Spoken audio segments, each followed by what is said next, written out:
Okay. Ngayon po ay masasaksihan na natin ang napakaganda ating graduate ngayong gabi. Palakpakan! Ang di po malakpak, may puto. Ayoko.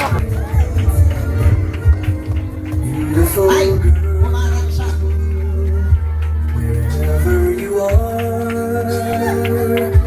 Palakpakan naman dyan.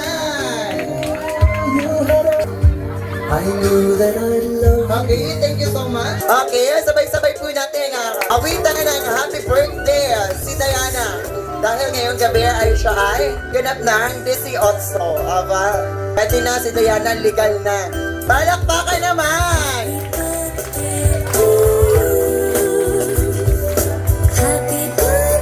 Okay, Diana, mag-wish ka na. Dali, bumoy na ang iyong candle.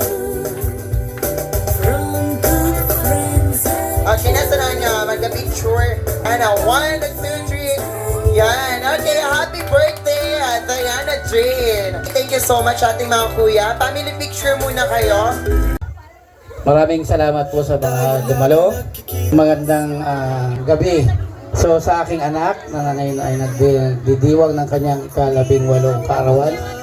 Sana ay manatili kang malusog at intindihin ang pag-aaral at nandito lang kami sa likod ni mama mo. Lagi nakasuporta sa inyong magkakapatid. Magkakapatid. Ilan po. Marami po salamat. Ngayon naman ay message ng kanyang mother.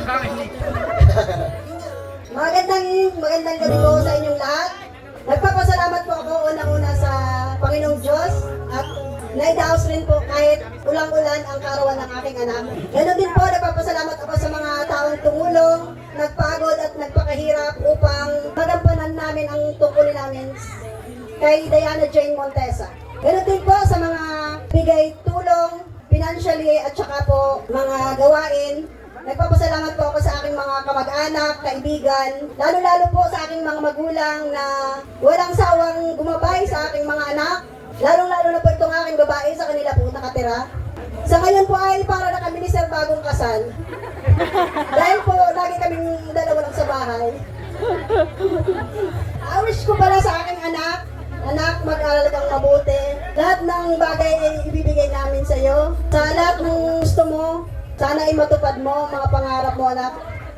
Ganon din, pagbutihin mo ang iyong pag-aaral, saka na muna yung mga boyfriend. Ipagpatuloy mo lang yung mabuti mong gawain at respeto sa iyong mga magulang. Nanay, tatay sa aking mga magulang. Malaki pa ang paggalang mo sa kanila. Natutuwa ako dun, anak. Sana gawin mo pa ang best mo.